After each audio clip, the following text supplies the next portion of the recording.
왜 이렇게 눈만 시뻘겋게 칠하고 다녀? 친절해 보일까 봐.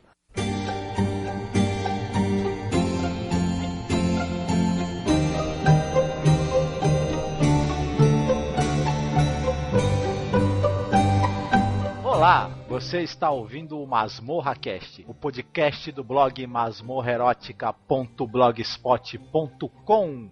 Vamos agora fazer a leitura de e-mails do nosso último podcast. Eu estou aqui com a Angélica Hellish. Tudo bom, Angélica? Tudo bom, Marcos? Então, vamos fazer a leitura de comentários do nosso podcast número 20, do Jan Svankmajer. Então, o primeiro comentário é do nosso colega, do nosso companheiro, o Eduardo Cosso. Ele disse assim: nossa, esse cast foi genial. Fiquei maluco para assistir as produções do Jan Svankmajer. A biografia, os comentários sobre filmes e curtas, encontrei informações completas dessas obras. Parabéns mesmo! Olha, Edu, muito obrigada pelo seu comentário, viu? Que bom que você gostou desse podcast. Ele é um podcast muito informativo, né, Marcos? Fala sobre esse diretor que é quase um desconhecido, ele influenciou tantos outros caras, né? Então, exatamente. Ele é um cara importante pra caramba e isso aí foi uma pequena pílula, né, que a gente deu. É isso aí. Obrigado pelo comentário do Eduardo e pela força que ele sempre dá com a gente. Então, vamos ler agora aqui o comentário, que é no mesmo podcast do Jan Svankmajer, do Flávio Vieira, que é do Combocast. O Flávio disse o seguinte: pô, galera, valeu pela força. Levei a ideia adiante, mas estou fazendo experimentações com o formato de agenda, dando indicações no que tem rolado no circuito cultural. E já deixo o meu convite para participarem quando quiserem. Estava tentando acompanhar os episódios antigos antes de ouvir o mais atual, mas eu não resisti e vim ouvir esse aqui. Hehehe. O que tem a dizer? Obrigado por apresentarem esse diretor que não conhecia. Já aluguei um filme no torrent mais próximo.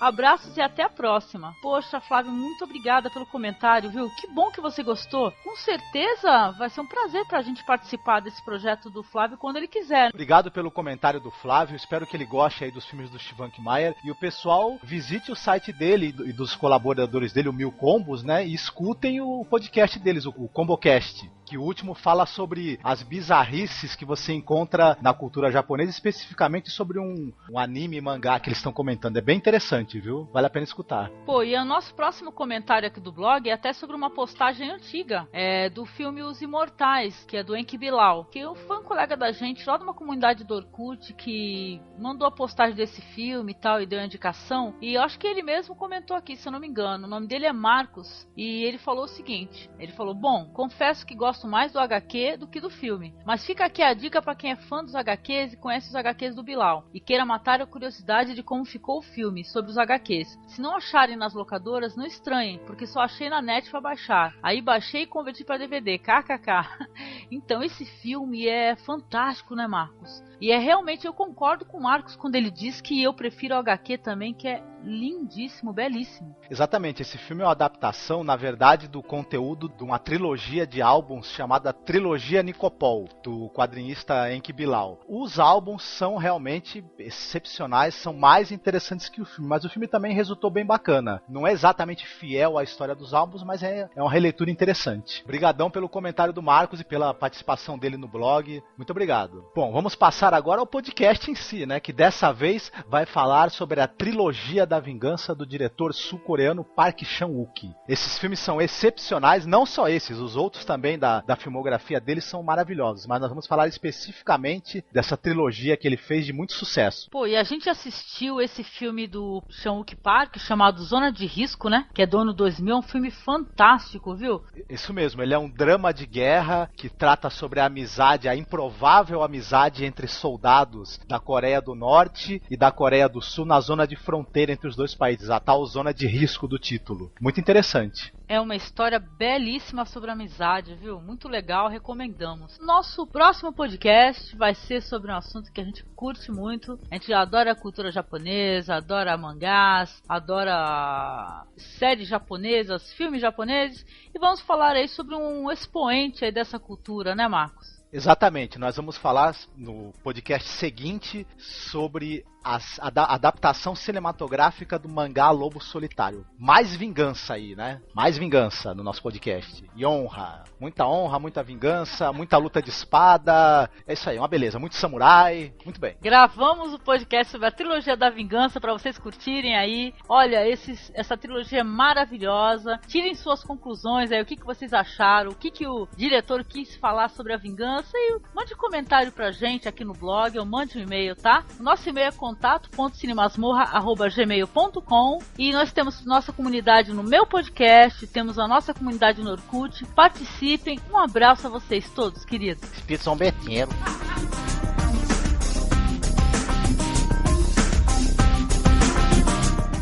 Quando a música começa, eles vão soltar o gás.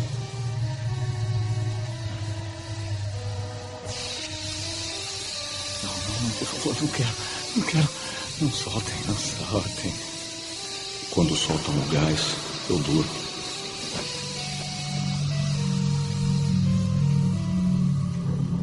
Descobri depois que é o mesmo gás de Valium que os soldados russos usaram nos terroristas tchetchenos.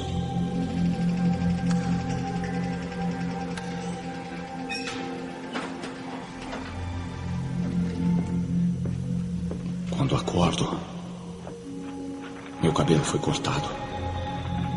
Não gostei nada do estilo, mas trocam minhas roupas e limpam tudo. Desgraçados gentis. Quem teria me prendido? Teria sido Ryun-san, Lee So-yun ou Kang Chan-suk. Quem quer que tenha sido, aguarde. Pode me aguardar. Eu vou fazer picadinho de você e ninguém vai encontrar seu corpo. Porque vou engolir ele todinho.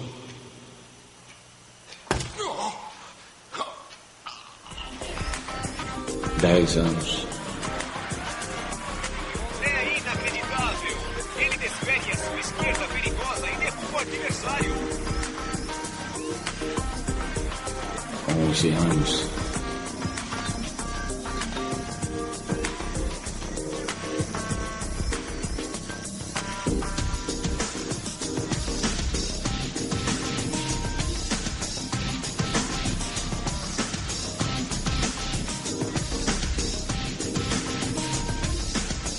Doze anos.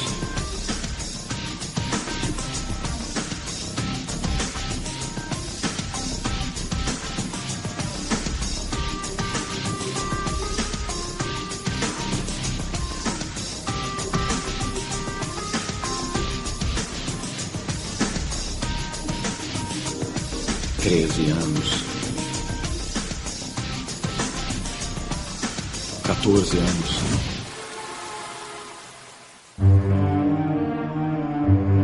Olá, você está no MasmorraCast, podcast do blog cinemasmorra.wordpress.com e do blog masmorrerótica.blogspot.com. Hoje vamos falar sobre a trilogia da vingança do Chan-wook Park. Aclamado pela crítica internacional e nacional, o cinema sul-coreano é um dos que mais tem dado bons frutos nos últimos tempos, resultado de uma Coreia ativa em ascensão cultural e econômica. A Coreia do Sul é um dos únicos países no mundo em que o cinema nacional é mais visto do que o cinema norte-americano. Uma febre no Oriente, principalmente Japão e China, o cinema coreano já ganhou vários prêmios na Europa. O mais famoso dessa nova geração no momento é Park Chan-wook, diretor da trilogia Senhor Vingança, Old Boy e Lady Vingança. Com diversas histórias, ele traz atores de várias idades, revela vários pontos de vista sobre o mesmo assunto, a vingança, e ele conseguiu ser destaque no Ocidente. A sua maneira brutal de contar, mostrar, fazendo isso com uma montagem eficiente, enquadramentos ousados, ele cria uma assinatura inequívoca da sua cinematografia. Uma das características admiráveis da trilogia é a ironia sempre presente nos momentos mais inusitados e conferindo uma dualidade espetacular às situações mais aterrorizantes. Os filmes contêm algumas características em comum: a perda, o cárcere, a vingança e a catarse. Estamos aqui hoje com o Daniel, do blog trovãotonitruante.blogspot.com. E aí, Daniel, tudo bem? Tudo bem, e vocês? Joia. E com o Marcos, que não é de nenhum blog. Oi, Marcos. Tudo bom? A não ser o nosso, obviamente. Pois é. Eu sou do blog Nada. Tu é do www.masmorrerótica.blogspot.com. E aqui pela primeira vez com a gente, um prazer, está o Johnny Strangelove, do Cine JP, que é www.strangeloveblogger.blogspot.com. Oi, Johnny, tudo bem? Tudo bem, é um prazer estar aqui no podcast e só uma concessão pequena que já tem um blog já faz vai completar 5 anos em maio. Uma das primeiras resenhas foi da trilogia da Vingança. Estamos aqui também com o Eduardo Cosso, que é do www.destinopoltrona.com.br. Tudo bem, Edu? Tudo melhor agora estando com vocês aqui. E com a querida Poliana, minha amiga lá do Mulherada, né, Poliana? Que é do www.cruzcredos.blogspot.com e também do www.soentramulher.blogspot.com. Tudo bem, Poliana? Tudo ótimo, é um prazer estar aqui colaborando novamente com vocês. Opa, muito obrigada.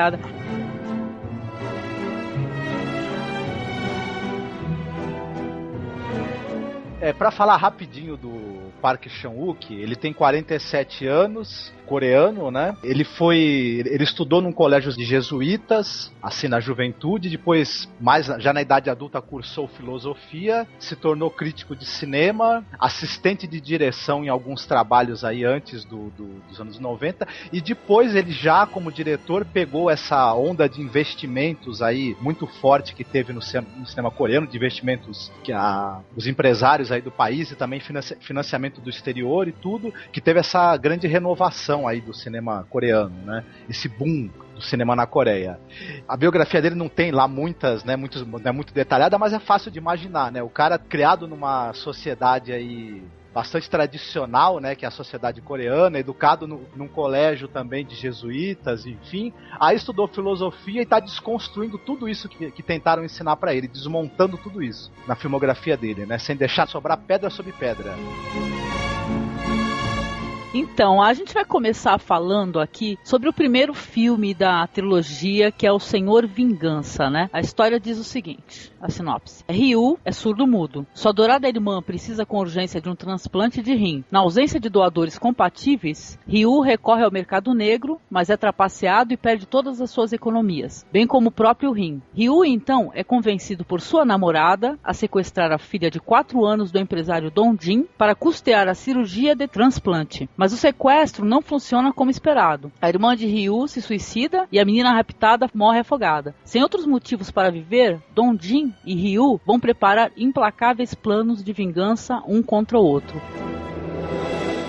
O que vocês acharam, cada um aí, deste filme, o primeiro da trilogia, O Senhor Vingança? Quem quer falar primeiro? Então, eu só queria começar destacando o seguinte. O Ryu é vivido por um ator chamado Shin Ha-kyun. É fácil de lembrar dele no filme, ele é o surdo-mudo e que tem cabelo verde, né? Não é à toa que ele tem cabelo verde, porque esse diretor, o Park Chan-wook, ele gosta de fazer umas composições com cenografia, né? A fotografia, os cenários, e utilizando as roupas, cores das roupas dos atores, e ele não tem cabelo verde à toa por causa disso. O cabelo verde acaba destacando ele nos enquadramentos. É um filme que você tem várias cenas aéreas, né? E o cabelo verde do personagem do Ryu ajuda a identificá-lo, né? Nos cenários também. E também ajuda a dar um pouco do caráter dele. Como ele não fala, ele é mudo, né? Você tem que ter alguma coisa que atraia imediatamente a atenção da gente pra ele, né? Então esse cabelo verde não é à toa. E é bem isso que você falou na sinopse, né? Ele é um sujeito que tá desesperado,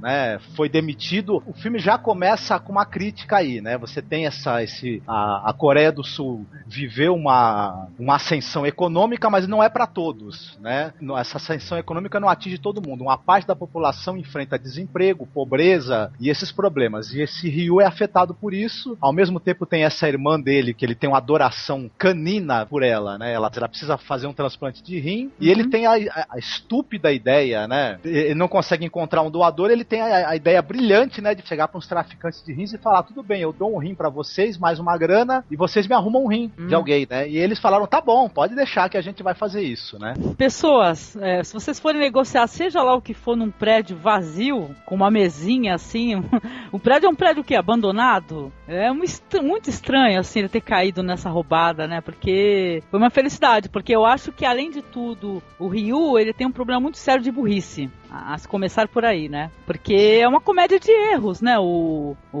Esse primeiro, o Mr. Vingança, né, Marcos? Exatamente, mas é que é o seguinte, o medo e o desespero emburrecem, né? Então o Ryu, ele tá nessa situação de medo, de desespero, e aí ele emburrece por causa disso, né? Ele não tá raciocinando. E também tem uma coisa interessante, que todos os filmes aí da trilogia da vingança, o diretor, ele trata também dessa coisa da dissociação da personalidade. O Ryu, ele começa a fazer determinadas coisas porque ele ser demitido, ele tá com a irmã à beira da morte, ele tá sem referências, a personalidade dele se desmonta, né? Então alguma coisa não muito boa e não muito inteligente que tinha dentro dele acaba vindo à tona, né? E acaba sendo o início dessa tragédia toda, né? Que vai acontecer no filme. Aí no começo do filme, ele já começa com uma cena muito delicada e muito bonita, que é justamente o lance de ter uma radialista ali lendo a carta do Ryu pra irmã, né? Você se recorda? Eu me lembro, sim. Como ele não pode falar com a irmã, né? Ele manda mensagens, né? Através de uma emissora de rádio, né? Sim, ela fica escutando emocionada, né? Os dois abraçados. É uma cena muito bonita, assim, de afeto. É um filme chocante.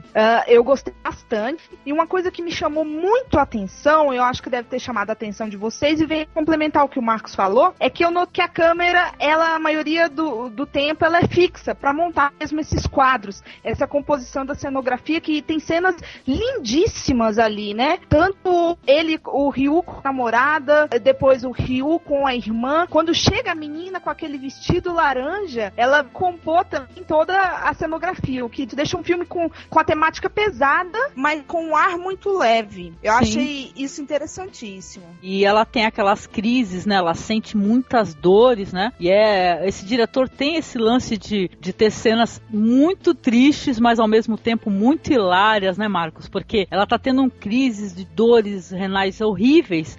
E os vizinhos estão todos lá batendo uma punheta coletiva? Então, o pessoal acha que os gemidos dela não são de dor, acham que ela tá dando uma, né? E aí os vizinhos encostam a orelha na parede e ficam se masturbando, né? Com os gemidos dela. Na verdade, a mulher tá passando uma dor do caramba, né? Terrível.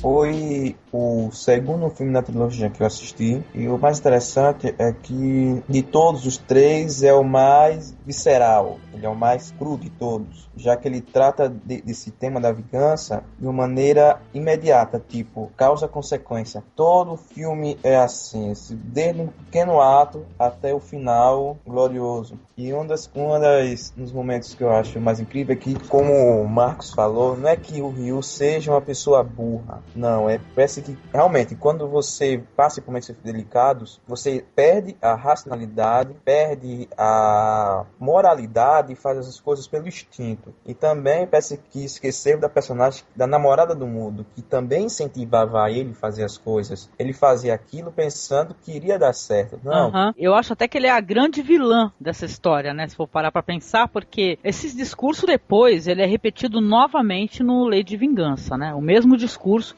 que a namorada faz pro Ryu, né? Que fala assim, olha, vamos sequestrar, pra família não ter nenhum problema, a gente pede dinheiro, vai unir mais a família vai ficar mais unida depois dessa situação difícil, né? E dá muita merda no final, né, Johnny? Isso é verdade. Outro fato interessante, a construção da violência. Park, ele parece que é um maestro nesse quesito. Quando Ryu ataca os traficantes numa belíssima sequência, você vê que ele constrói pouco a pouco, você vê quando o traficante volta com a comida, aí ele passa devagar, de repente começa aquela sequência violentíssima, pesada, chega os olhos, assim, para quem gosta, fica com os olhos cheios de ver uma coisa tão incrível abrir nossos olhos, e fora as grandes interpretações de Kang Ho-song, que faz o empresário, e do Mudinho, o que faz o Ryu. Sim. E que, curiosamente, já tinham feito um filme juntos, conversando juntos em Zona de Risco, ou Joint Security Area. O primeiro filme dele foi um filme dirigido por Sean Park. Não, acho que alguém aqui já viu ou não esse filme? Não, esse eu não assisti, do Sean-Wook Park. Tem um hábito de repetir os atores, né? Porque nos filmes posteriores também tem tanto esse ator aí que faz o pai, eu acho que ele faz outro filme além desse, né, Marcos? O ator que faz o pai, que é o Song,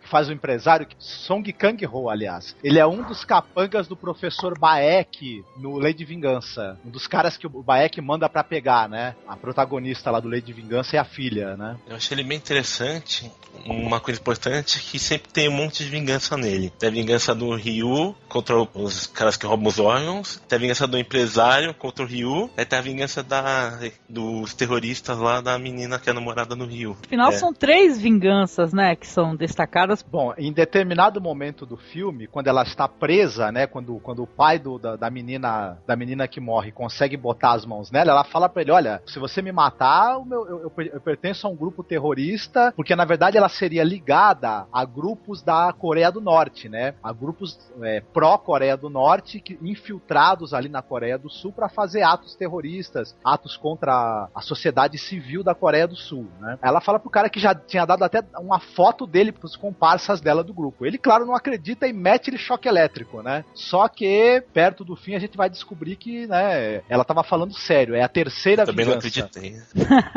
É verdade. Não, sabe por que a gente acaba não acreditando? Porque se vocês recordarem, tem uma parte do filme, quando os policiais vão lá pra recolher o corpo dela, eles falam assim, poxa, ela faz parte de um grupo, eles falam a sigla. Só que é assim, fala assim, só ela pertencia ao grupo. Acho que o grupo era. Então, exatamente. Quer dizer que a gente fica surpreso, a gente também fica surpreendido no final do filme. Exato. Um destaque pra mim é aquele boneco que fica no quarto deles lá. Toda hora eles filmam o boneco. Não sei se vocês lembram. Acho que ele tá vestido de policial até, o boneco. Tem um... Lembram, né? O quarto dele tem um visual bem pop, assim, né? Dela, sim, né? Por sinal, o quarto dela, né? Da terrorista lá. É o dela, sim. É que o seguinte, um outro fato curioso da construção é que, no final, aquele diálogo do lago, ele fala uma coisa muito curiosa, que ele diz assim pro Ryu, eu não quero te matar, mas eu preciso te matar, uma coisa assim, se não me lembro, na verdade. Ele fala, eu sei que você é uma pessoa boa, porque ele sabe o que aconteceu com o Ryu, né, que ele foi roubado, ele acaba levantando esses fatos aí. É porque assim, a construção daquela cena, o espectador testemunha de uma coisa, Ryu é uma pessoa boa, sendo que o meio o transformou, o empresário também é uma pessoa boa, que o meio transformou. Então quer dizer que muitas vezes a vida não poupa pessoas boas, entre aspas, e que muitas vezes o meio transforma de uma maneira inconsequente, até mesmo não assim. Somos surpreendidos à força. E no caso da menina, quando chega o final, você só realmente acredita mesmo que é uma terrorista quando o carro chega, porque até essa cena você fica na dúvida, será que ela tá falando a verdade? Ela parece uma maluquete, né? A gente fica pensando assim, essa é uma maluquete, né? É meio doidinha, será que é verdade mesmo? Ou ela tá ali sozinha? Sem contar que o personagem dela é filha da mãe em outros sentidos, né? Então, ela parece uma maluquete, mas porque na verdade ela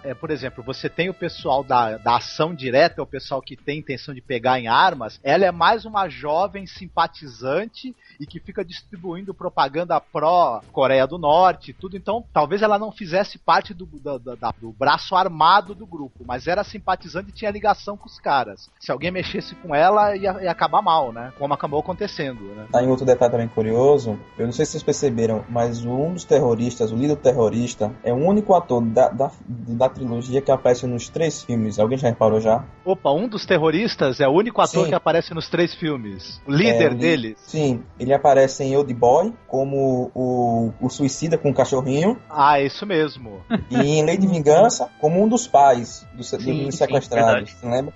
O Johnny tem razão, é isso mesmo, viu? É isso mesmo. Então, eu sei que, olha... A minha opinião, se eu for dar uma opinião sobre o Senhor Vingança, é que eu achei um filme maravilhoso, assim, que introdução, sabe, a esse tema da vingança. E a gente vai depois, assim, perceber que até nos outros filmes do Park Chan-wook, ou Chan-wook Park, né, como o pessoal chama dos dois jeitos, que ele mostra, assim, que a vingança, apesar de ser um prato que às vezes se come frio, não dá pra saborear, né? Esse pessoal não encontra redenção com isso, né, Marcos? Exatamente. Eu acho até que a vingança, ela é o tema central dessa trilogia, mas ao mesmo tempo nem tanto. Ela é um recurso que o diretor utiliza para mostrar que, na verdade, a gente vive numa sociedade onde os conflitos não estão apaziguados, onde o desespero por, seja dinheiro, seja sexo, seja o que for, leva a gente a fazer atos impensados. As consequências disso podem ser terríveis. Qualquer pessoa comum, um trabalhador comum, um pai de família família pode do nada se ver envolvido numa situação violenta e a partir do momento que a sua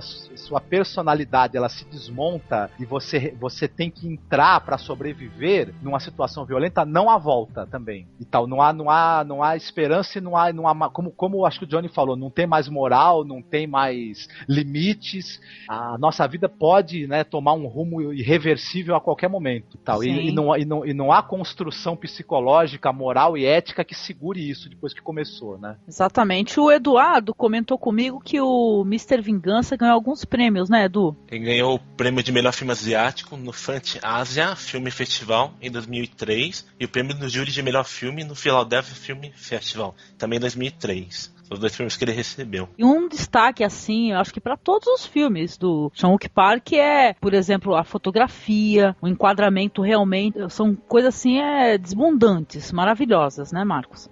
Ele tem um cuidado muito grande com a parte visual do filme, ele tem um cuidado muito grande com a narrativa, para começar, né, a montagem dos filmes dele costumam ser muito interessantes. Ele joga com essa coisa do flashback, ele adianta no tempo, volta pro presente, vai pro passado, enfim. Isso torna uma montagem do filme muito ágil. É feito com muito talento e muita imaginação, essa coisa do tempo da narrativa dele. Também visualmente, talvez o Mr. Vingança seja o mais equilibrado visualmente dos 3, né? Ele é um filme bastante seco, né? Você tem pouca inserção de trilha sonora, mesmo o uso das cores, aí ele é um pouco mais discreto, né, para poder fazer os contrastes com o cabelo do personagem ou com a roupa da menina, como a Poliana falou, em algumas cenas. Ele é o filme visualmente mais discreto dos 3, mas não deixa de ser brilhante também. Nos enquadramentos, na movimentação de câmera, na escolha também da composição mesmo das cores, da iluminação. É um desbunde o negócio. Muita gente acha que é o mais fraco dos 3. Eu não acho. Eu acho que ele é o mais discreto dos 3 em alguns elementos. Por isso talvez seja o que chamou menos atenção.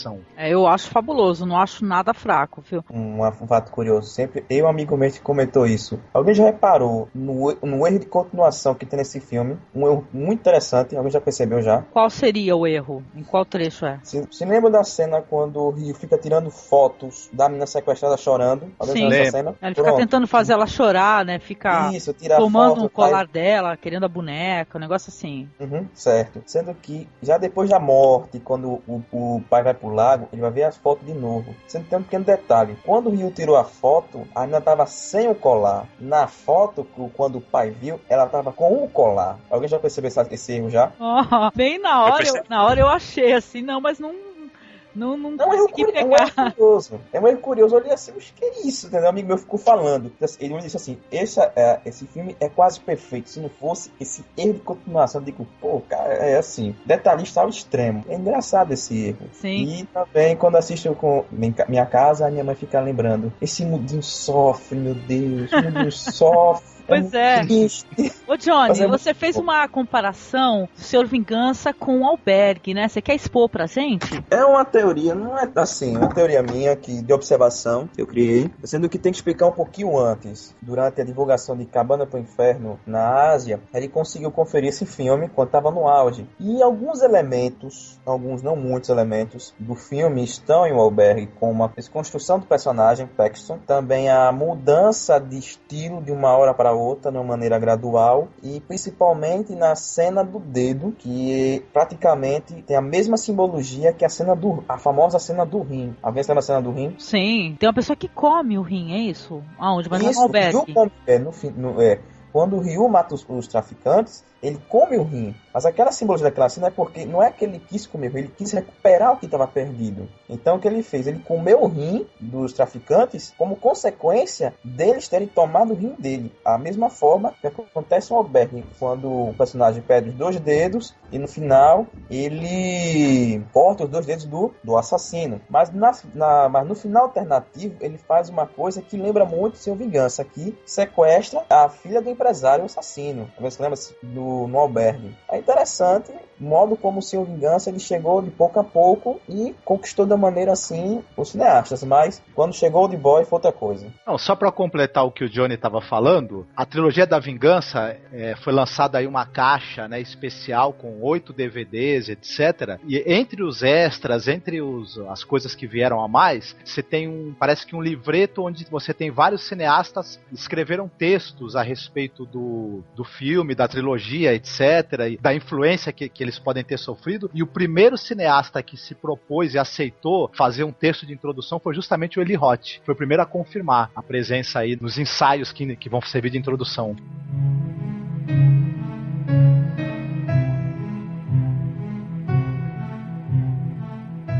Tudo bem, meu nome é Daisu, significa conviver bem com as pessoas. Por isso me chamo Daisu. Alô, filhinha, aqui é o papai. É, o papai. Olha, filhinha, eu comprei um presentinho pra dar pro meu amorzinho, sabia? Eu tô indo pra casa com presente, tudo bem? Você espera, eu quero né? falar com tá ela. Bom. Boa, menina. Me passa o telefone. O John Juan quer falar com você, Yuri. Lembra dele? Lembra do John Juan? Espera um pouquinho. Olá, Yuri. Tudo bem? Tudo bom com você? Sou eu, John Juan. Ah, então hoje é o seu aniversário, não é? Que bom. Meus parabéns, viu? Você vai ganhar um presentinho amanhã, tá? Alô? Olha, me desculpa, tá? Eu sei que é tarde, mas é que o Daisu tá indo pra casa agora e... Desculpa. Alô? Não, ele tá aqui, é claro que sim. Um instantinho que eu vou chamá-lo, tá? Daisu! Ô, Daisu! Então, o segundo filme da trilogia é o Old Boy, de 2004. E esse filme aí, eu vou dar uma sinopse pequenininha também aqui, ele diz assim: então o Daisu ele começa alcoolizado na história, né, ele explicando por sinal o significado do nome dele, que quer dizer assim, é uma pessoa que se dá bem com todos, uma pessoa de fácil convivência, né, chega a ser uma grande brincadeira o nome dele, né, do Odaisu. Então ele é um homem comum, bem casado, pai de uma garota de 3 anos, que é levado a uma delegacia por estar alcoolizado. Ao sair, ele liga para a casa de uma cabine telefônica e logo em seguida desaparece, deixando como pista apenas o presente de aniversário que havia comprado para a filha. Pouco depois, ele percebe estar em uma estranha prisão, que na verdade é um quarto de hotel, onde há apenas uma TV ligada, no qual ele recebe pouca comida na porta e respira um ar que o faz dormir diariamente. Através do noticiário da TV, ele descobre que é o principal suspeito do assassinato brutal de sua esposa, o que faz com que tente o suicídio. Sem obter sucesso, ele passa a se adaptar à escuridão de seu quarto e a preparar o seu corpo e a sua mente para sobreviver à pena que está sendo obrigado a cumprir, sem saber o porquê. Olha, o Old Boy da trilogia, ele foi o primeiro a fazer sucesso, a fazer barulho aqui no Ocidente, né? Tanto que a gente só foi conhecer o restante da trilogia depois que o Old Boy foi lançado aqui nos cinemas no Ocidente e em DVD, que a gente pôde ver o Lady Vingança, e só depois que o primeiro filme começou a ser veiculado, o Mr. Vingança. A gente acabou vendo a trilogia meio que ao contrário, né? E o Old Boy acabou fazendo sucesso porque ele foi exibido, ele fez muito sucesso já na Coreia, né? Enfim, teve alguns milhões de espectadores, superou a audiência dos grandes sucessos do cinema americano na época, e aí ele acabou sendo exibido no Festival de Cannes, e um tal de Quentin Tarantino, vocês já devem ter ouvido falar dele, ele assistiu o filme, né, chorou durante a sessão, levantou da mesa e começou a falar pros jurados: tem que votar nesse filme, que esse filme é foda, é o melhor, é o caramba, e tal, fez só faltou bater em quem não votasse no Old Boy para premiação em Cannes. O Old Boy acabou ganhando um prêmio, né? E ganhando uma grande divulgação no Ocidente. Ele é baseado num mangá, numa história em quadrinhos, que foi editada no Japão em 8 volumes. O mangá foi um sucesso, mas não foi um sucesso estrondoso. Tanto é que é um mangá nem muito conhecido por aqui. Ele acabou sendo editado nos Estados Unidos um tempo atrás, e só de você pegar uma história em quadrinhos que tem mais de 1000 páginas, o mangá, né? Esse daí é uma história bem comprida, e adaptá-lo para um filme de 120 minutos, e isso já é um filme que faz sentido, que funciona. Inclusive quase todo mundo é unânime em dizer que o filme é muito melhor do que o mangá original, né? Então isso já é um ponto pro roteiro aí, que é do Park Chan-wook, com mais dois colaboradores dele, tal. Sim.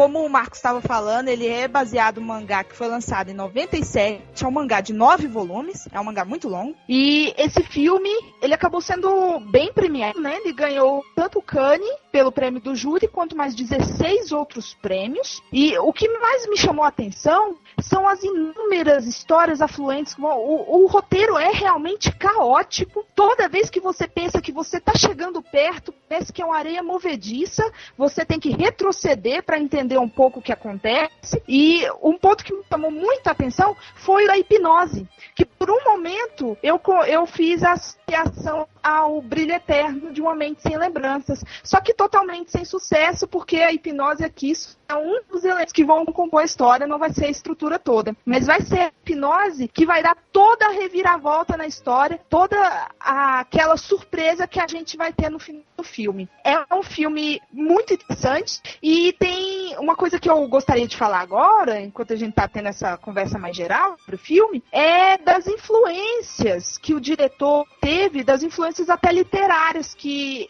eu estava lendo em revista dele, e ele falou que tem realmente influências de Kafka e Sófocles. Eu já tinha notado Kafka, né, principalmente no que diz respeito ao Processo de Kafka, que é um livro em que o protagonista, ele é preso em um quarto com um banheiro e sem saber qual é o motivo que ele foi preso. É justamente a atuação do nosso protagonista aqui, que ele não sabe porque ele foi preso, fica preso ali e ele fica preso durante 15 anos e tem 5 dias para saber o motivo. O motivo vai ser realmente algo estarrecedor. É verdade. E o Old Boy é um filme bem conhecido e por sinal, é um filme até que teve uma certa polêmica. Eu estava até conversando em off com o Johnny, né? Que ele ficou famoso também porque teve essa polêmica do tiroteio lá na Universidade Americana de Virginia Tech. Um sul-coreano chamado Cho Sang-hui matou 32 pessoas no dia 16 de abril de 2004. Porque teve alguém que acusou, né, falou que tinha assistido o filme e usou como inspiração, né, matou 32 pessoas, né, numa escola, numa universidade, né. Isso daí já aconteceu, inclusive, em outros filmes, assim, que o pessoal simplesmente vai e culpa, né. Ah, eu assisti isso, pronto, não é porque eu tenho transtorno psicológico, foi o gatilho, né, que motivou. Foi o primeiro filme que eu vi. A cena clássica dele comendo povo vivo, antológica. É terrível. Espero que não faça uma versão mesmo americana. Aquela coisa do Will Smith acho que foi cancelada. Nossa, foi cancelada? Tomara, porque eu até falei com o Marcos. Nossa, que terrível, gente. Graças ao Tarantino, ele ganhou o prêmio do júri de melhor filme. E a gente teve acesso a ele pela, acho que a Europa Filmes trouxe, em versão dupla. E outras polêmicas, Angélica, também pairaram sobre esse filme, como é o caso daquela cena em que o protagonista vai comer um polvo vivo. Então, essa cena é uma cena extremamente forte, que você vê os tentáculos do polvo, né, se debatendo no rosto dele, parece que lutando por vida. Então, as pessoas ficaram meio assim com essa cena, já que causou polêmica, né, a morte de um animal, assim, de forma crua. E, claro... Não, sendo que é normal o povo lá se alimentar justamente dessas coisas, né? É verdade, mas ficou tão forte, né, Angélica? Eu mesmo fiquei assim, meio que chocada. Ele vai mordendo e aqueles tentáculos vão se agarrando no rosto dele. Aquilo é terrível. E... lembrando que eu não sou vegetariana nem nada, mas o negócio foi que eu fiquei meio chocada mesmo. E outra coisa interessante eu não sei nem se é spoiler. Se for, você corta depois, Angélica. Mas é o incesto, que é claro que é um grande tabu. Sim. Eu creio que não é spoiler, porque esse tema vai ser trabalhado de diversas formas durante o filme. Tanto que na versão que o Eduardo estava falando aí, que o Will Smith ia fazer a adaptação junto com o Spielberg, ele falou que ia retirar essa cena do povo e a do incesto. Então eu não sei como que... Olha só no que daria, né, o trabalho, porque é uma pena, porque assim, os caras, eles fazem um trabalho ali extremamente autoral, né, que nem é o caso aí do Park Chan-wook, né, e aí os caras obviamente precisam de grana. O americano vai lá com uma pasta imensa, lotada de dólares e fala, olha, eu quero os direitos para poder fazer o remake do seu filme aqui nos Estados Unidos. Com essa grana, o cara vai ter grana para fazer o quê? Mais 3 filmes lá na Coreia do Sul. Quer dizer que, infelizmente, que é assim que acaba uma ideia extremamente legal, interessante, autoral, vindo para os Estados Unidos e se tornando isso que a gente já viu, como, por exemplo, o Hack, né, que foi feito Quarentena, né? primeiro fato curioso é a famosa cena do polvo. O ator, que é Choi Sin-min, ele é budista e depois dessa cena ele ficou lamentando, chorando pela morte do povo e tal. E ele ficou realmente triste com aquela cena de ter feito, porque ele ofendeu a religião dele. E outro fato curioso, Angélica, sobre os remakes é que é o seguinte: tem filmes que em realidade quem produz para os Estados Unidos não é os próprios americanos, e sim os originais. Porque se você prestar atenção muito bem no assunto, Quarentena foi produzido pelos mesmos produtores do original. Então... Não, mas a gente está trabalhando coisa. aqui, o seguinte, entendeu? Mesmo que tenha assim o produtor original, ele foi pago para isso. Quer dizer que quando a gente faz um remake, a gente tem que trabalhar a ideia seguinte: um remake é feito por quê? Qual que é o sentido do remake? Quando a gente tem possibilidade de melhorar aquela história e a história tem condições de ser refeita de maneira melhor, uma maneira superior, entendeu? Quer dizer que a gente não está aqui discutindo o fato do cara ali que produziu aquele trabalho e tal, ele não poder fazer isso com a obra dele, é um direito dele, entendeu? O que eu comentei é o fato de haver necessidade ou não de remakes, entendeu? Porque tem certos remakes que eles não poderiam nem existir, entendeu? É porque assim, dependendo do caso, eu não sei, mas sendo que o remake de Old Boy fica muito assim...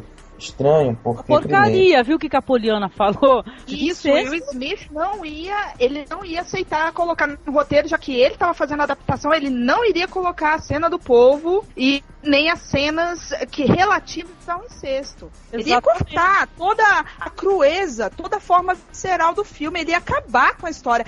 Ia ficar mesmo que a Angélica falou, uma grande porcaria. Mas só que a grande questão aí se torna o seguinte: Old Boy, ele tem tem coisas naquele filme que são próprias da cultura deles. Fica muito difícil você fazer uma adaptação onde principais elementos são da própria cultura coreana. E, tipo assim, transferir para a americana fica meio assim, vazio, fica meio assim, tipo, sim, o que está acontecendo? Isso não vai, fica aquela coisa, aquele vazio. Eu acho assim, eu não justifico o remake por isso. Se há algo na cultura do país que ele não pode ser transferido, que não se faça. Entendeu? Eu como telespectador, assim, obviamente, Zé Ninguém, né? Qual é o diretor que vai escutar a gente? Então, mas é o seguinte, eu como espectadora, eu não vejo necessidade de remakes. Entendeu? O remake é apenas um caça-níquel, que ele fica ali tentando absorver um pouco do sucesso que o original já havia dado. Agora, se isso tem componentes ou não do país, aí já é uma outra questão. Né? Não é verdade? Eu acho que ficou difícil ensaiar o povo, né? Pra ele ficar lá se debatendo no resultado. Vocês acham que esse povo aí era real, era algo colocado pro computador? Como é que vocês acham que essa cena realmente ela foi feita com um animal ali vivo? Eu acho que foi real. Você, Marcos? Sim, foi usado com um animal vivo, Angélica, e foram utilizados 4 polvos ali, viu? Nossa, que delícia, hein, gente? Ui.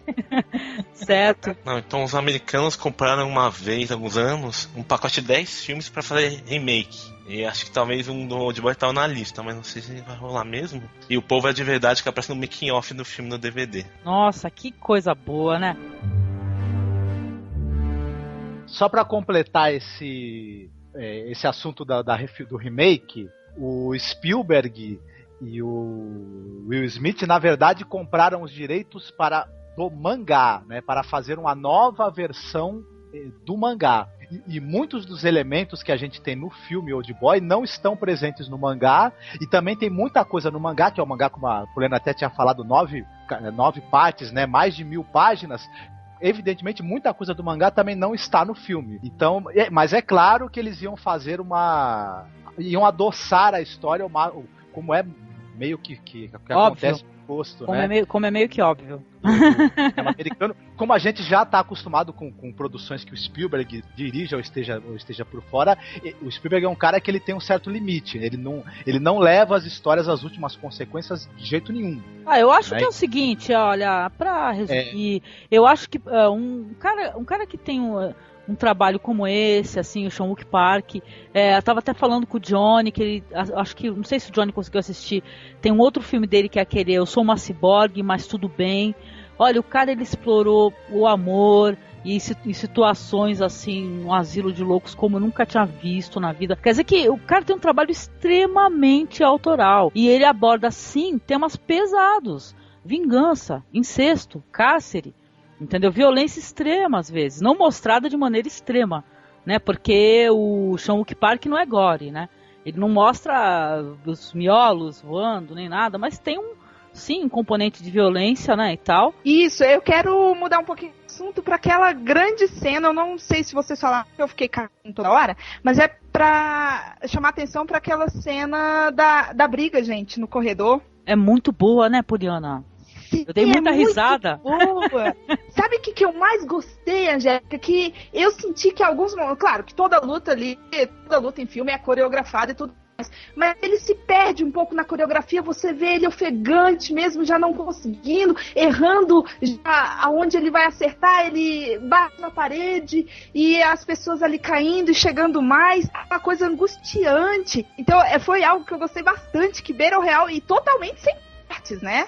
É uma cena sem cortes, que vai caminhando assim, e ela demorou 3 dias para ser feita. Então é uma cena de imenso trabalho, mas você vê ali realmente o real. Você sente o herói, né? Aí já é um herói. Você sente a pessoa comum brigando, né? Isso. Você sente a pessoa comum brigando. É isso que é fantástico. Ele erra os golpes e bate na parede, cai, escorrega e não aguenta mais e ofega. Você vai junto lutando com ele. Então eu acho essa cena fabulosa mesmo. Eu ia até entrar nisso que a Poliana falou dessa cena, que ela realmente é espetacular. E ela tem uma coisa também, não só essa cena como outras, e que quando vai acontecer uma luta, uma cena de violência, você tem a introdução da música clássica muito semelhante, de forma muito parecida com o que o Kubrick fez no Laranja Mecânica. Você tem a violência coreografada dessa maneira mais natural, né? Não é uma coisa assim que parece um super-homem lutando artes marciais. A cena tem uma hilariedade imensa, né? Eu dei muita risada. Aliás, nesses filmes aí do Sean-Wook Park, tu não sabe se ri ou chora, né? Tem isso.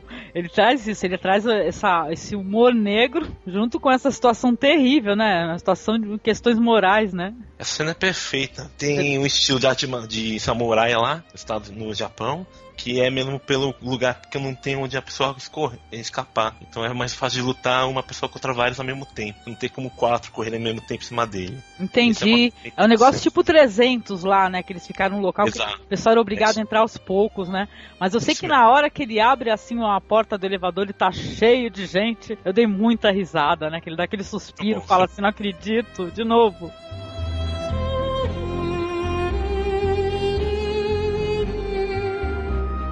Assim, eu só ia falar que a minha consideração sobre o filme, que por equívoco que pareça, na minha concepção é o pior da trilogia, porém é o mais interessante, e que a construção da vingança nesse capítulo é que Parker ele faz uma armadilha que todo mundo cai, que é uma coisa, a gente acreditar que estamos vendo a vingança do principal o tempo inteiro, estamos envolvidos, a gente acredita dentro de si, não, ele é o Vingador, mas quando chega no final apoteótico, ele é o motivo da vingança.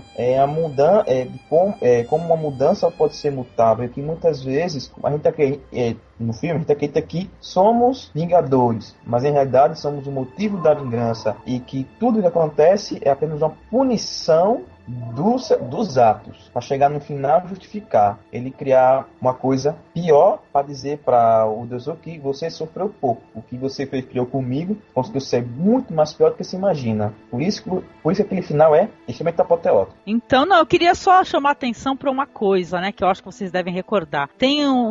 Quando o Old Boy lá ele tá preso, ele tem um quadro, né, que tem assim um rosto e tal, e diz assim: ria e o mundo rirá com você, chore e você chorará sozinho. Ele leva isso daí às últimas consequências, né, gente? Não sei se vocês lembram, no final do filme, por exemplo, ele dá um sorriso imenso, entendeu? E tem momentos do filme também que ele sorri, que é aquele sorriso assim super aberto e muito triste, né, gente? Exatamente. E com um sorriso vazio. Sim, aquele sorriso desesperado. É um sorriso desesperado, grande e desesperado. Que ele leva isso daí a sério, né? Tem aquela frase também do Evergreen, né? O Jitai, né? Que é no caso é o empresário lá, que seria o vilão, né? O vilão.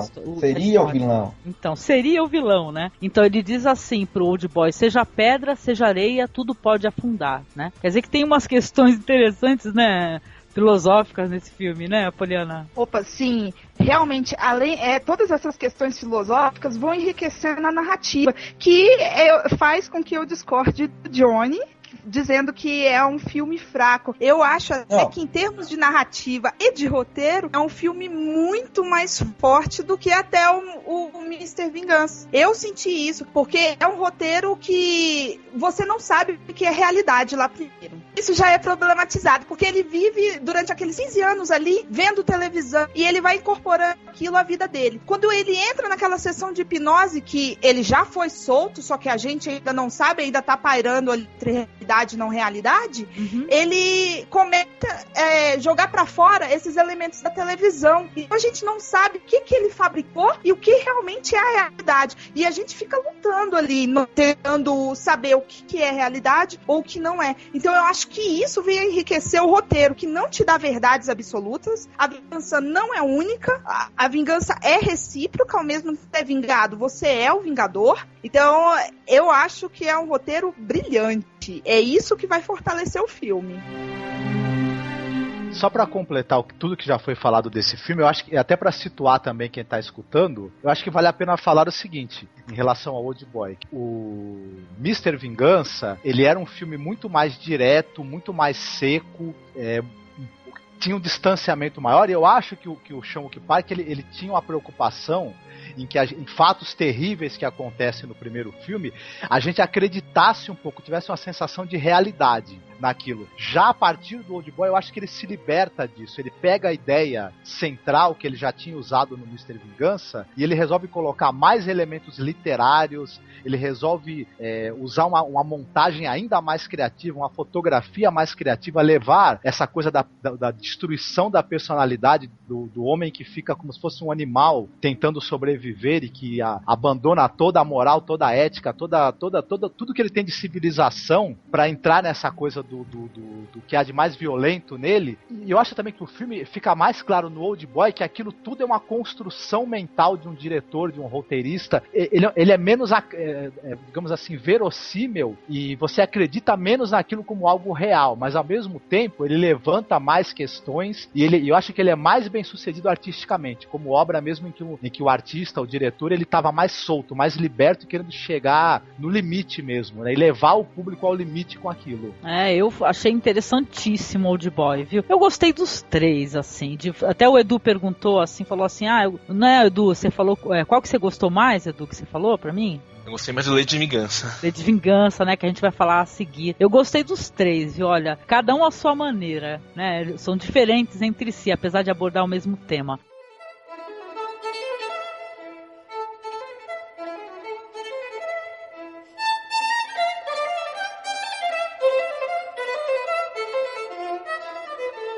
Por último, né, da trilogia da Vingança, teremos aí Lei de Vingança, que é de 2005, né? Esse filme aí também tem roteiro do Park Chan-wook, né? Tem a mão dele no roteiro dos 3 filmes, né? Mesmo com acompanhamento ou baseado em obras já feitas, né? E tal. E eu vou falar aqui uma sinopse breve aqui do filme. Diz assim: aos 19 anos, Lee Jin-ja é condenada a 13 anos de prisão pelo sequestro e assassinato de um menino de 6 anos. Ela está acobertando o verdadeiro culpado, o seu namorado e professor, Sr. Baek. Quando descobre que está sendo traída, Jun-ja passa todo o seu tempo na cadeia preparando uma vingança para o ex-amante. 13 anos depois, ela sai da cadeia e, com a ajuda de algumas ex-colegas de prisão, encontra o Sr. Baek e põe em prática seu minucioso plano. Então, essa é uma sinopse que não diz nada sobre o filme, né, Marcos? Porque, por exemplo, quando descobre que está sendo traída, né? Mas não é por aí, né, Marcos? E aí?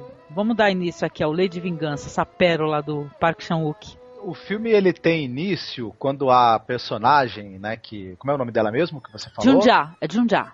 A Jun-ja? Uhum. Muito bem. Ela está saindo da cadeia. E ela conseguiu uma diminuição de pena justamente porque você tem um cara lá que era uma espécie de pastor, né, acho que não sei se católico ou protestante, enfim, que ele... É pastor, parece que é um pastor. Isso, que ele fazia um trabalho com as detentas, né, e tal. Ele viu essa moça, no dia que ela estava sendo presa, que ela foi presa, acusada do crime, e ele ficou fascinado por ela. E ele acabou justamente indo trabalhar no presídio porque ele achava que tinha alguma coisa nela. E realmente tinha alguma coisa, mas não era exatamente o que ele estava vendo. Exatamente. Ela conseguiu, dentro do presídio, fazer amizade com as detentas, criar para ela uma aura de que ela era uma pessoa boa, angelical, que ela estava recuperada, né? Tanto é que você via que ela usava, com o tempo ela passou a usar um uniforme com a cor diferenciada, né? Uhum. E foi vista como o anjo, né, do presídio. Na verdade, ao mesmo tempo em que ela criou para ela esse personagem do anjo, da pessoa angelical, bondosa, que ajuda todo mundo, ela mesma falava para as detentas, eu sou, na verdade, a bruxa, né? Ela é esse lado mais obscuro e terrível, frio, calculista da personalidade dela também veio à tona, e ela estava planejando no fim uma vingança durante esses 13 anos, né? Uma vingança, assim, que todas as detentas têm ciência, né? Exato, ela se aproximou das detentas, ajudou as detentas, mas não por uma questão de bondade, porque elas iam ser peças-chaves do plano de vingança que ela estava tramando esse tempo todo contra o desgranhento do Baek. Sim, e vamos descobrir como ele é desgranhento, né?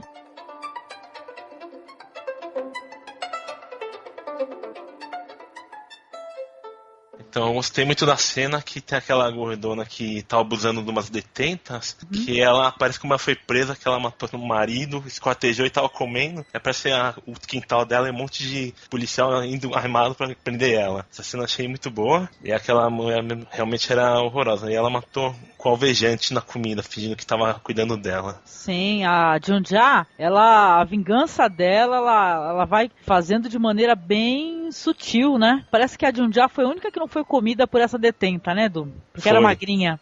Foi, depois ajudou ela, fingindo que era boazinha pra todo mundo ver. E uma coisa interessante do filme é que a gente tá no caso dos Nardoni, e o Mr. Baek lembra um pouco, porque ele matou meninos, né? Então me lembra um pouquinho, dá ainda um pouco mais de raiva dele. Porque tem essa violência, né, contra a criança e tal. E mostra no final nos vídeos, eu fiquei meio chocado. O final é muito chocante, viu? O melhor, ainda continua sendo pra mim o melhor filme de Shonky Park. Eu não sei se alguém comentou, mas jogo de início os perfeitos créditos iniciais, a entrada do filme.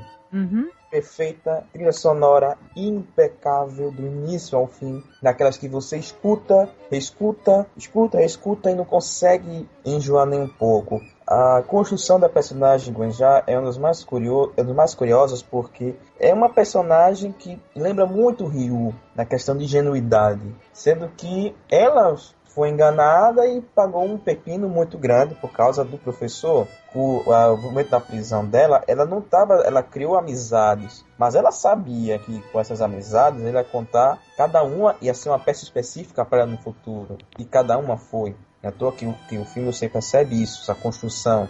E também pelo fato do vilão, a construção do vilão ser muito interessante, porque em nenhum momento ele é ameaçador, em nenhum momento transmite essa coisa, ele é o vilão do filme, não parece, mas de acordo com o que se passa no filme, você sente assim um pouco surpreso e chocado com o que realmente acontece após a cena quando descobrem as fitas. Uhum.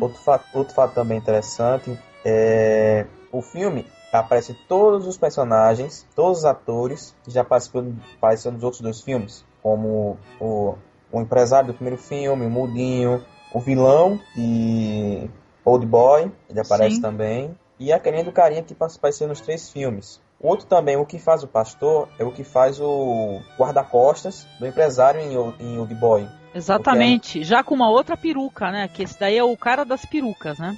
Isso, o cara das perucas. E um fato curioso é que a atriz já trabalhou com o Shonky Park no Zona de Risco. E também isso daqui. O final é um dos mais apoteóticos que eu já vi em toda a minha vida. Para mim, acho que continua sendo um dos melhores filmes da década e um dos mais emocionantes que eu vi quase toda a minha vida no cinema, porque é uma experiência única, todo o envolvimento que o filme transmite para o espectador até chegar ao cume final, onde chega aquela parte do bolo que para mim é uma das mais emocionantes e pura de todo o filme.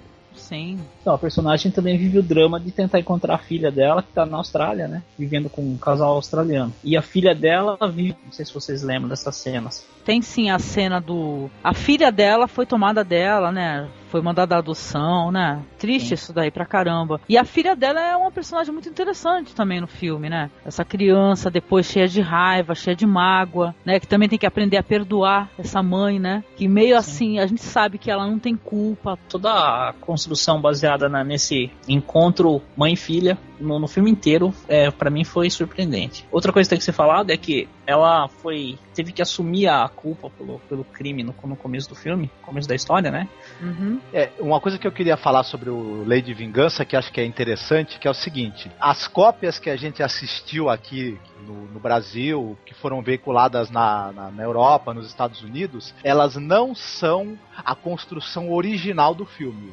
Acontece o seguinte: o filme foi planejado para ter o seguinte detalhe: ele começa extremamente colorido, eu acho que visualmente, acho que ele é dos três da trilogia, ele é o mais ambicioso, né? Nesse jogo de cores, de texturas, enfim, nessa brincadeira com os cenários. O filme, aos poucos, a cor dele ia esmaecendo e o final do filme você já estaria com a projeção completamente em preto e branco. Ocorre que o diretor, o Park Chan-wook, ele assistiu os copiões do filme depois de prontos. Ele gostou do efeito, ele achou interessante, ele achou que funcionou, mas ele também achou que a combinação de cores que ele fez, a inventividade visual que ele teve ao longo do filme, justificaria que o filme continuasse todo em cores. Então ele lançou as duas cópias. Tanto essa cópia em que o filme todo é em cores, quanto a cópia em que a cor do filme vai desaparecendo aos poucos como recurso narrativo, que eu acho até mais interessante. E se a gente assistir, a gente percebe realmente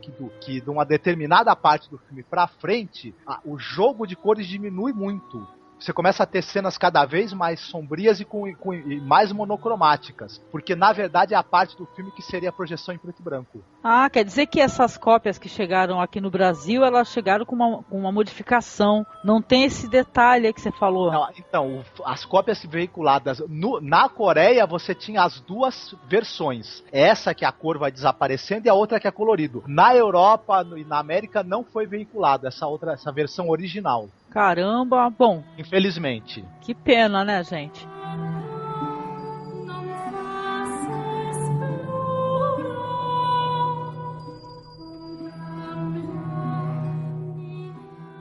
Procurem mais o filme de Shonk Park e tem até um spin-off dessa trilogia da vingança que está no conto Cut, no projeto True Extremes, que a gente já ouviu falar, Três Extremos. Sim, assisti, recomendo a todos, viu? É fantástica.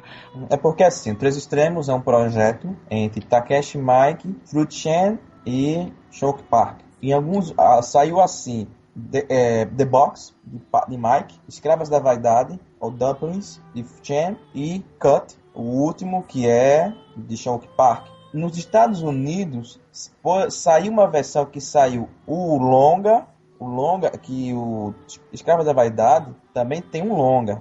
O longa, depois vem Cut e por último The Box. O mais interessante é que o conto de Park é um estudo sobre a vingança, mas é um estudo rápido, porém massacrante. Quem já assistiu sabe como é o conto. E até hoje eu brigo com um amigo meu sobre o final, porque é uma coisa assim que quem assistiu sabe o que é. Acho que você assistiu no Angélica, o final. Sim. Aquele final ali, você fica assim pensando dias e dias. É mesmo? É sim ou não? E tal. E o começo do curta é um prólogo para Sede de Sangue, no filme dele. Quem já percebeu eu já isso, assisti, por sinal, Sede de Sangue. Não fale nada, senão vou ter um troço. É muito bom, viu, Johnny? Eu sei. E só isso, que também Park ele fez um filme, um pequeno curta, que participa de um projeto chamado Se Você Fosse Eu, sobre preconceito, discriminação, que o governo da Coreia criou, em não sei qual foi o ano, foi em 99 ou 2001, que mostra vários contos sobre preconceito ou temas similares. E o conto de Park, ele fala sobre uma imigrante nepalesa na Coreia, e é muito interessante mesmo. E é um dos mais difíceis de se encontrar dele. Então, agora eu vou pedir para cada um para fazer uma consideração final assim sobre esse trabalho, sobre essa análise do Sean-Wook Park, a vingança. Para começar as considerações finais, já que a gente estava falando aqui no chat sobre esse outro filme dele, Eu Sou um Ciborgue, não deixem de assistir também, é excepcional, viu? Agora, falando da trilogia da vingança, eu acho que o sucesso dela, tanto artístico quanto de público, acho que ele a gente pode resumir muito nisso. É um cinema tecnicamente impecável, né? Fotografia, montagem, interpretações, as atuações dos atores, um roteiro excepcionalmente bem... Todos os 3 filmes têm roteiros muito bem escritos, onde tudo se encaixa de uma maneira muito, muito interessante, muito lógica, mas ao mesmo tempo sempre imprevisível. Acho que dificilmente em algum momento dos 3 filmes eu consegui prever assim o resultado de alguma coisa, prever o desfecho de alguma das sequências. É uma trilogia que ganha também por isso, é um suspense muito bem arquitetado, muito bem feito, e que ao mesmo tempo, ele não tenta vender pra gente nenhuma ideia moralista, não tenta nos convencer de nenhuma tese, ele mostra situações cruas no seu limite, ele muito mais, ele desconstrói essa coisa do papel do ser humano da sociedade, da autoimagem que a gente tem, do que tentar realmente nos convencer de qualquer coisa. E acho que isso aí ganha muito em reflexão e ao mesmo tempo não atrapalha a diversão. É isso aí. Tá certo. Foda. É foda, né, pra resumir. É foda. Agradecemos a ele por ter introduzido a nós o cinema coreano, que provou nos últimos anos que é um dos melhores cinemas da atualidade. E que os filmes dele conseguiram mesclar a questão da filosofia com a violência sem parecer pastiche ou coisa ridícula. Porque o tema da vingança, se você perceber bem, é um tema muito assim, clichê. Mas o modo como ele trata, ele não trata como se fosse uma coisa comum, ele trata de uma maneira especial, filosófica, pesada, e que muitas vezes chegamos no final, chegamos a refletir a si mesmo, em si mesmo, o que é realmente a questão da vingança. Será que realmente a vingança vale a pena ou não? Se realmente existe uma desconstrução moral de uma pessoa, realmente uma vingança realmente destrói uma pessoa, e a trilogia mostra uma visão sobre isso, e isso é incrível. Park, para mim, é um dos melhores. E como o amigo meu diz, ele é um mestre, sem dúvida. Não conhecia o trabalho desse diretor e eu tenho estado de graça desde quando eu vi esses filmes, né? Assisti os 2 e tenho a complementar o que o Marcos falou também, porque é um filme que ele não puxa nem para um lado nem para o outro da vingança, ele mostra a vingança sem maniqueísmo nenhum de esse daqui é o mal e daqui é o bom, verifiquem isso de forma alguma. E todos ali praticam a vingança, todos são atingidos por ela. É fantástico o filme, é um filme lindo de se ver, uma fotografia fantástica, o roteiro é uma delícia. Eu me apaixonei pelo roteiro do filme, muito bem escrito mesmo. Você consegue ver as nuances, você consegue ver que ali realmente há um trabalho, há um cuidado, né, com cada elemento técnico. E a criação do personagem, né?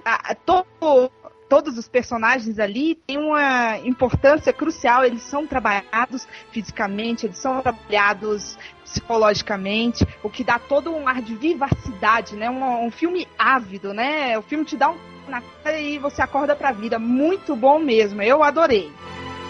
Então, eu comecei a assistir filmes coreanos com um chamado Shiri, que quando eu estava exibindo no cinema coreano, detonou Titanic na bilheteria, em 97. E esses filmes são bem interessantes.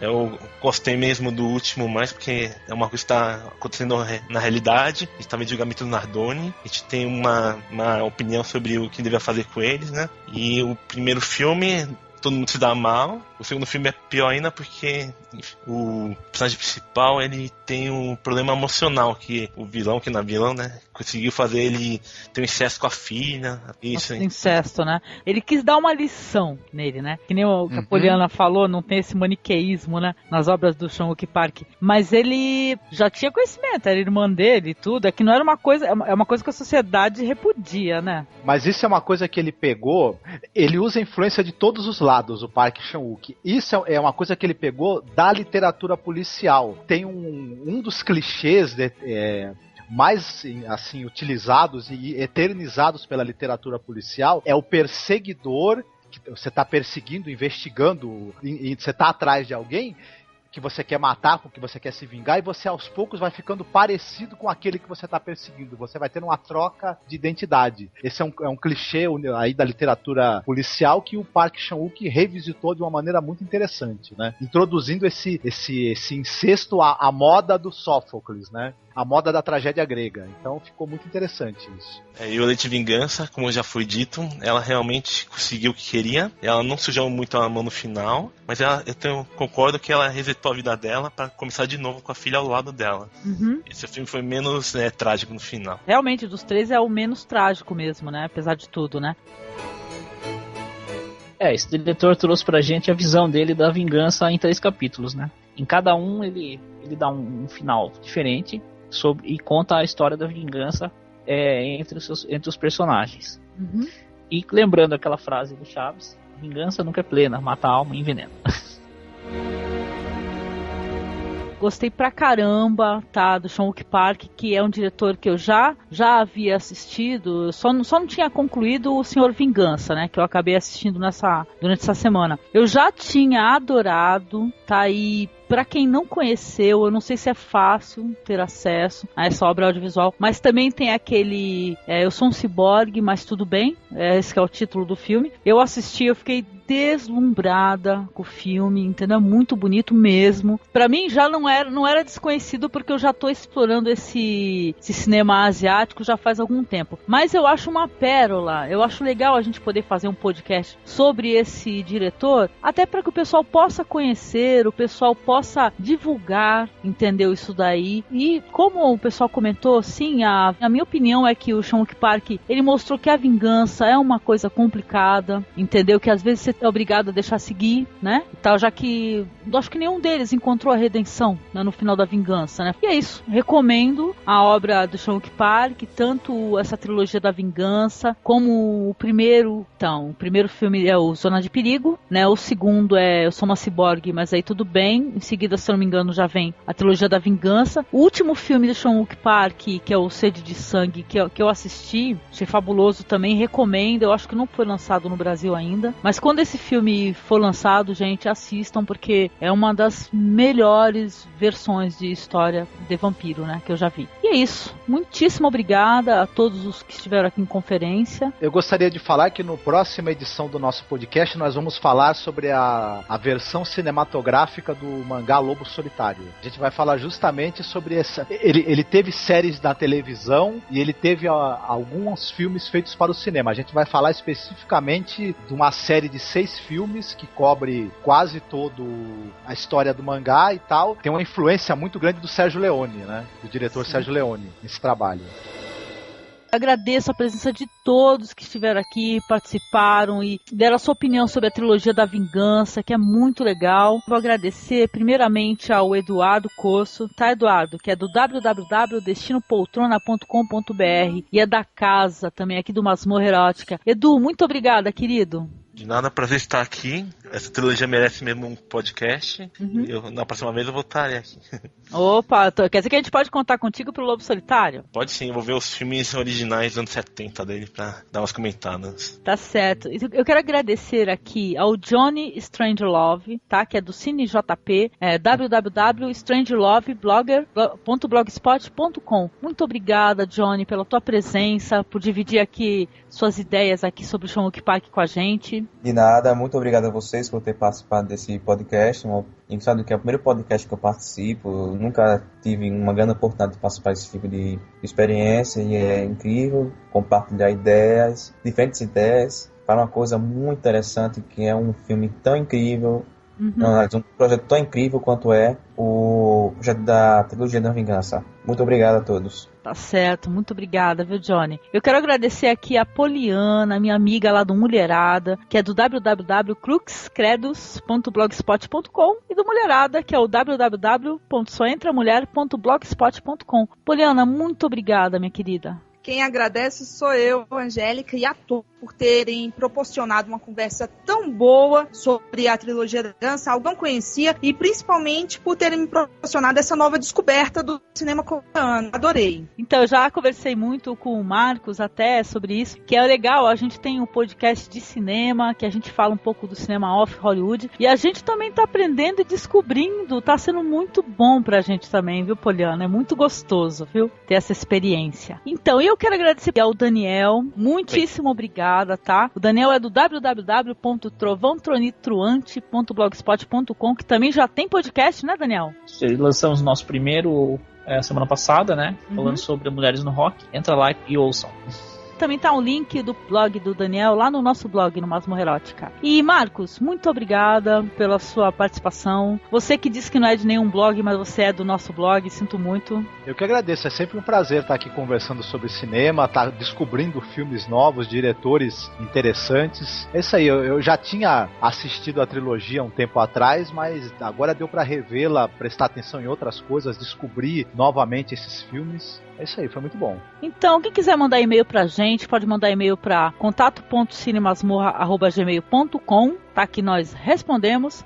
Tem a nossa comunidade no Orkut, tá? Então, temos também lá a nossa comunidade no meu podcast, tá? Para quem quiser entrar e participar, criar tópicos, gerar ali discussões, conversas, tá? Eu agradeço a todos, e é o que o Marcos falou, nosso próximo podcast é do Lobo Solitário. Sou muito apaixonada pelo Lobo Solitário, vai ser um grande prazer, tá? Então, queridos, obrigada, tchau a todos, fiquem bem. Até mais. Bom domingo pra vocês, tá? Johnny, brigadão, beijo, tá? Edu, obrigado. Grande abraço pra você. Tá certo, beijão, gente. Um abraço pra todos, tchau.